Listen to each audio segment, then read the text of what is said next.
Hi, I'm Peter Adamson, and you're listening to the History of Philosophy podcast, brought to you with the support of King's College London and the LMU in Munich. Online at www.historyofphilosophy.net. Today's episode, Much Ado About Nothing, Eriugena's Periphyseon. Spare a thought, if you will, for Zeppo Marx. He was the not particularly famous fourth member of the famous Marx Brothers. I trust you will be familiar with his siblings, Groucho with his quick wit, his cigar and his grease paint mustache, Chico with his piano-playing pyrotechnics and preposterous accent, and of course Harpo, the greatest silent film star after the advent of sound, and beneficiary of the best props department since Shakespeare's assistant suggested working a skull into the final act of Hamlet. But what did Zeppo have? A reasonable singing voice, and a willingness to play straight man to Groucho. Last in alphabetical order, and last in the fans' hearts, Zeppo teaches us the importance of competitive advantage. To succeed in show business, just like normal business, you need to offer something special, something that makes you stand out from the crowd. The same point applies to the history of philosophy, as nicely illustrated by John Scotus Eriugena. In many respects, he was a man of his time. Like his contemporaries, Eriugena's intellectual world was structured by the study of the liberal arts. This is something we can see in his contribution to the debate over predestination that we discussed last time. Eriugena also commented on that classical presentation of the liberal arts, Marcianus Capella's Marriage of Mercury and Philology, probably in the course of teaching it to younger scholars. This sort of activity would not have distinguished Eriugena from other scholars of the Carolingian period, whose names are nowadays known only to experts. The Zeppo of 9th century medieval philosophy was arguably Urbanus Maurus, who joined Hincmar and Eriugena in attacking Gottschalk's teaching on predestination. He also wrote an encyclopedic work called On the Nature of Things, carrying on the legacy of earlier chroniclers of human knowledge like Isidore of Seville. Eriugena's competitive advantage over scholars like Urbanus was his facility with Greek. This was not entirely unique. Hincmar's teacher Hilduin, Bishop of Saint-Denis, already had a go at producing a Latin version of the works of Dionysius. But in combination with his adventurous turn of mind, Eriugena's access to the works of Dionysius, as well as other Greek theologians like Gregory of Nyssa and Maximus the Confessor, made him the most remarkable thinker of the period. His place in history is secured by an enormous treatise to which he pointedly gave a Greek title, Periphyseon, or On Nature. It takes the form of a dialogue told over 5 long books, featuring only 2 characters, the nutritor, or teacher, and the alumnus, or student. The alumnus is no neophyte. He is steeped in the Latin tradition, especially Augustine, and like the teacher, is able to throw Greek terminology into the discussion. His role is to set problems and puzzles for the teacher to solve, for instance by asking for a resolution of apparent conflicts between authoritative texts. He is also of a more conservative mindset than the teacher. Throughout the dialogue, the student is coaxed away from his traditional understanding of topics in logic, metaphysics, and theology, and brought to accept far bolder, more innovative teachings based on Dionysius and the other Greek sources. The Periphyseon has an alternate Latin title, De Divisione Naturae, meaning On the Division of Nature, and for good reason. The alternate title refers to a division set out at the beginning of the whole work, which, despite many digressions, provides a structure for all that will follow. It is a fourfold division of nature, which for Eriugena means all things, both those that are and those that are not. This maximally general use of the word nature goes all the way back to the pre-Socratics, whose general inquiries into the world around them were also usually given the title On Nature. The teacher proposes dividing all things in terms of 2 criteria, whether or not they create and whether or not they are created. This yields 4 types of thing: creating but not created, both creating and created, not creating but created, and neither creating nor created. The student, apparently having already attended some classes we missed, is quick to understand what the first 3 types would mean. The first type is what creates but is not created. Pretty obviously, this is God. The third opposite type is also easy. That which does not create but is created will be the familiar non-divine things in the world around us. The student is immediately able to provide the less obvious identification of the second type, that which is created but also creates. This applies to what Eriugena calls primordial causes, which play roughly the role of the forms in the Platonic tradition or divine ideas in ancient authors from Philo of Alexandria to Augustine. On Eriugena's version of the doctrine, God first creates things within himself by grasping them in his wisdom. The things then proceed into the created world as concrete manifestations of God's intellectual understanding. This is how we get the familiar objects in the world around us, the created but not creating things of the third division. They participate in the primordial causes just as sensible things participate in forms in the ancient Platonist theories. Eriugena puts a distinctively Christian twist on this old idea, though. For him, the primordial causes are not just God's ideas, but are his word, also known as the second person of the Trinity. The begetting of the Son by the Father is thus identified with the creation of the causes of all things within God himself. This is more than theological window dressing.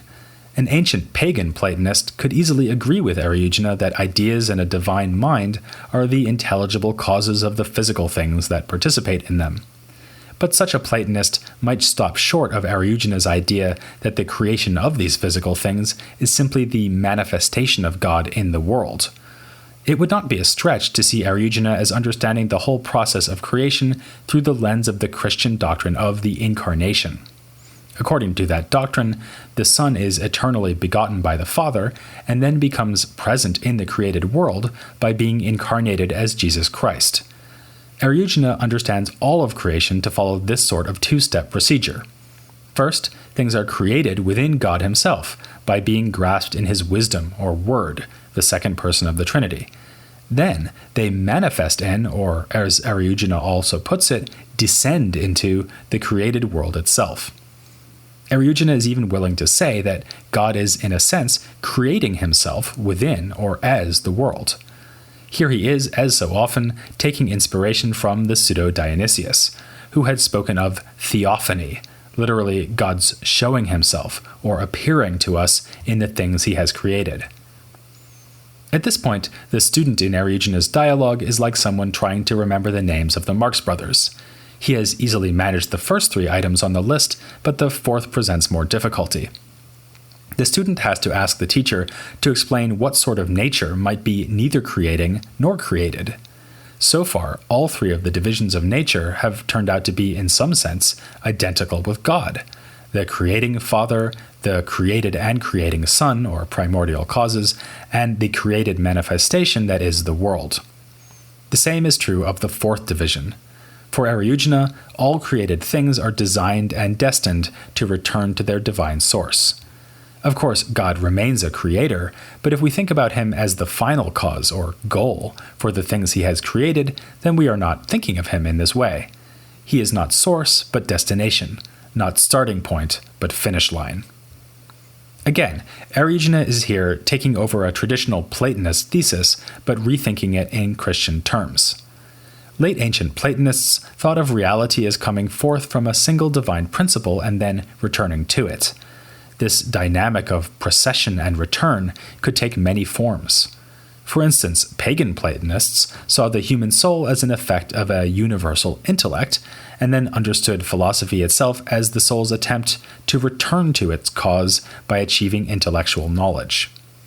Eriugena's version of this circular dynamic is that the emergence of things from God is mirrored by an eventual return to him. In the end, the distinctions between created things will be eliminated, as all things are received back into God. Eriugena is quick to point out that his beloved discipline of dialectic, one of the liberal arts, itself embodies this process with its procedure of division and synthesis, a procedure that is, of course, on show in the Periphyseon itself. At a more theological level, the Christian story of humankind's fall and redemption fits perfectly into the Platonist pattern of procession and return. Having fallen away from God through sin, human nature is renewed and made whole again. For Eriugena, this means that we will ultimately be gathered back into the divine primordial causes. This is a rather daring version of the Christian narrative of sin and redemption, since it seems to imply that everything will ultimately just become identical with God. Suggestions in this direction were already present in Eriugena's work on predestination. But our future unity with God emerges as a major theme only in the Periphyseon. It's easy to get the impression that Eriugena foresees a complete reversal of the original creation, and holds that in the end there will be nothing at all other than God. But in fact, his eschatological theory is more nuanced than that.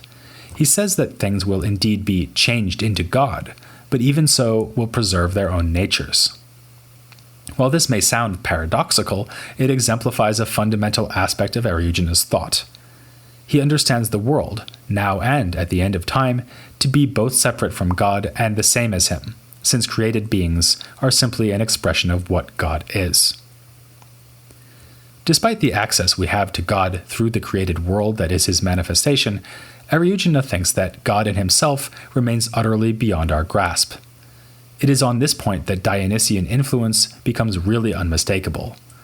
Like the divine names of the Pseudo-Dionysius, Eriugena's Periphyseon offers a detailed exploration of the two theological paths, positive and negative, called in Greek kataphatike and apophatike. The positive or kataphatic approach is to transfer to God words that are appropriate for created things. Above all, there are the many names and descriptions applied to God in Scripture. For Eriugena, these are to be taken in a metaphorical sense. Even highly complimentary names like truth or goodness are not to be used of God in a straightforward sense, since God is rather the cause of truth and goodness. For this reason, Eriugena repeats a linguistic trick first proposed by Dionysius, who added the Greek prefix huper to words when applying them to God. In English, the corresponding prefix would be super, in the sense of above or beyond. We would not, for instance, call God essence, but rather super-essential. Not call him wise, but rather beyond wise. Not loving, but more than loving. What Eriugena likes about this is that it combines the virtues of positive and negative theology. The surface grammar of a statement like, God is super good, is positive. It seems to offer a description of God, assigning to him the attribute of super goodness, whatever that might mean. But as soon as we start to think about what that would in fact mean, we see that the force of the prefix super is negative. Using it involves denying that God is good, not because he falls short of goodness, but because he transcends goodness entirely. The apparently positive statement is in fact a concealed negation. But even a purely apophatic, or negative theology, undersells God's transcendence. You can't just add negations to all the positive attributes, even sneaky negations like the prefix super. If you stop there, you remain within the realm of language, which is applicable to created things, but not to God. Eriugena has a nice argument for this, which begins from the observation that any description we can give of something will always have some other opposing description. As soon as we use language to describe something, we imply that there is something else that has the opposed feature. If I say that Zeppo Marx looks good in a suit, then I am contrasting him to other people that don't look so good in a suit. But nothing can be opposed to God, since there is nothing else that stands alongside him, as an eternal principle. This means that not only positive predicates, but also the negations, or opposites of those predicates, are going to be inappropriate to God. Eriugena refuses to take no for an answer, and urges us to place God beyond the reach of language entirely, whether that language is positive or negative.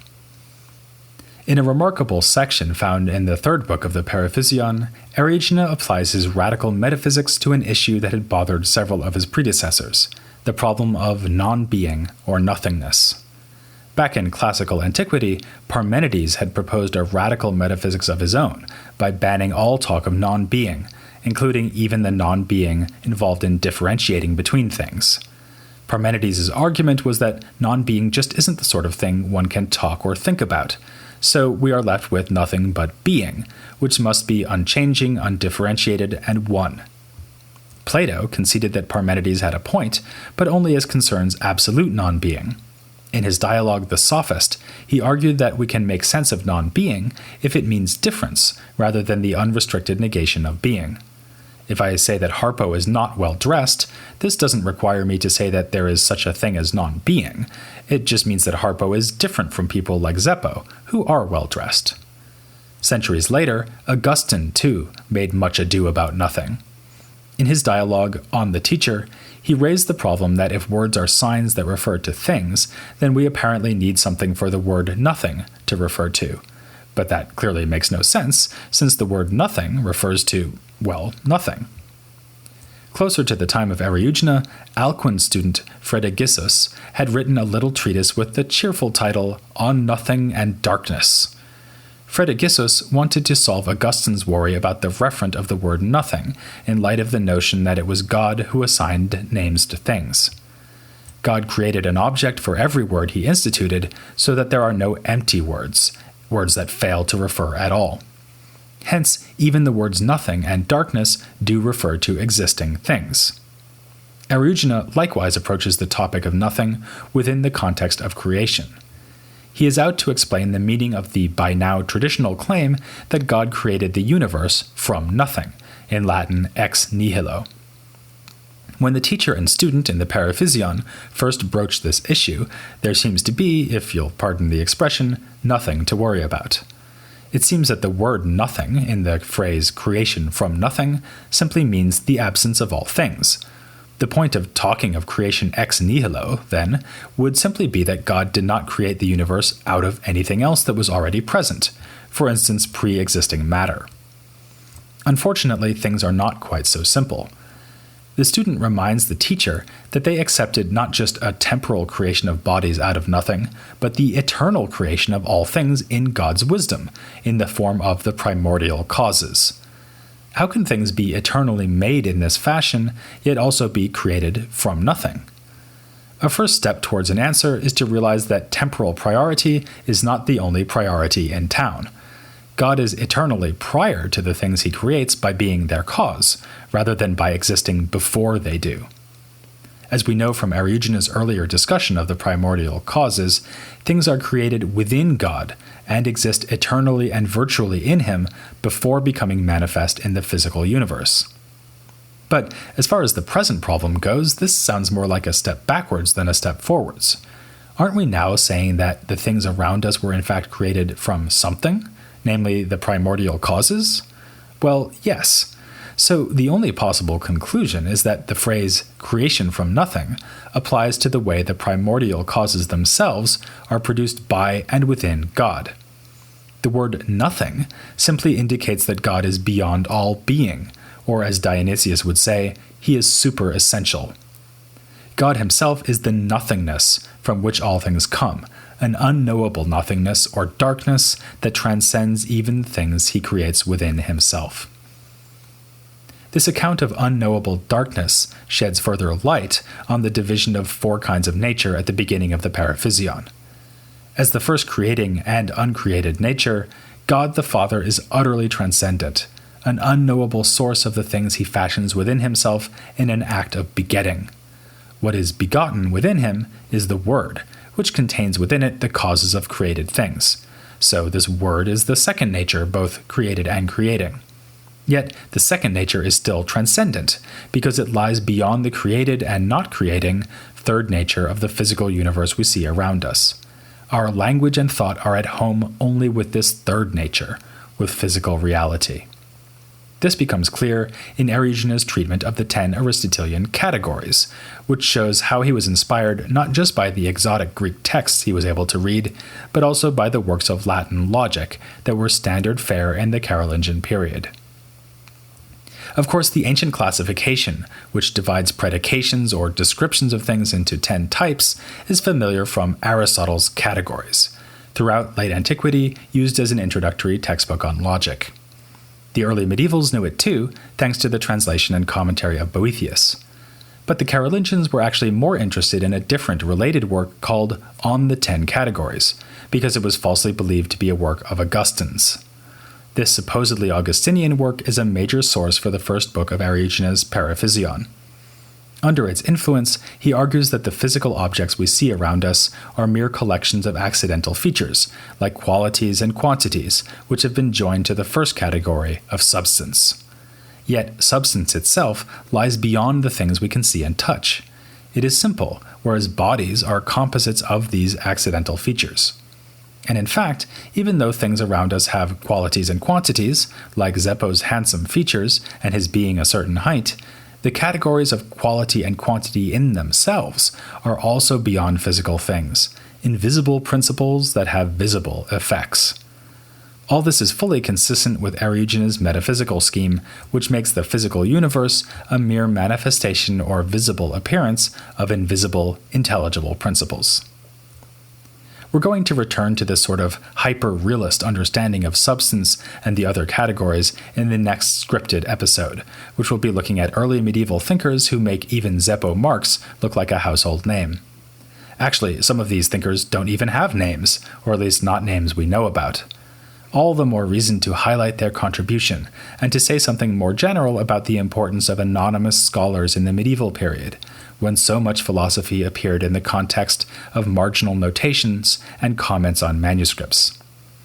But since it's been more than 1,000 years since these unheralded scholars lived, it won't do any harm if you have to wait a few more weeks to hear about them. In 2 weeks, you'll instead be hearing from Stephen Gersh, as we take Eriugena as the launching point for a chat about Platonism in the medieval age. But even before that, we have some celebrating to do as we reach a major milestone on the podcast. I'll be joined by 2 scholars who are anything but anonymous, John Marenbaum and Jill Cray. They will be helping me answer an overdue question: what is medieval philosophy anyway? Here on the 200th episode of The History of Philosophy, without any gaps.